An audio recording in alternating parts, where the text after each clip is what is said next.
ৰাষ্ট্ৰীয় প্ৰেক্ষাপটত এই লিডাৰবিলাক মোৰ আগত তিষ্ঠিবই নোৱাৰে। এইবিলাক লিডাৰতকৈ মানে গৌৰৱ কৰিব নাপায়। এইবিলাক লিডাৰতকৈ অসমৰ বাহিৰত মোৰ জনপ্ৰিয়তা বহুত বেছি। আপোনালোকে ক'ৰবাত গৈ পেলাই দিল্লী, কলিকতা, মাদ্ৰাজ, বেংগলোৰ টেক্সিৱালা এটা সুধিব হিমন্ত বিশ্ব শৰ্মাক জানো বুলি ক'ব। অসমত অটো এজনক সুধিব কোনোবাই খাৰ্গেক চিনি পায় নেকি? গতিকে এইবিলাক নেতাৰ আগতে যেতিয়া আমি অসমখনত বাহিৰত নগৈছিলোঁ তেতিয়া এনেকুৱা নামবিলাক শুনিলে ভাল লাগে। এতিয়াতো সেইবিলাকতকৈ ৰাষ্ট্ৰীয় পৰ্যায়ত ময়ে ডাঙৰ নেতা যদি গৌৰৱ কৰিব খোজোঁ। ইহঁতৰ কি ভেলু আছে? এইবিলাক মানুহৰ কাম নকৰিলে, কষ্ট নকৰিলে এইবিলাকৰতো কোনো ভেলু নাই।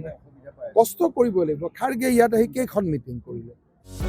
যিকোনো খবৰৰ বাবে যোগাযোগ কৰক আমাৰ এই নম্বৰত 9181 307 2221।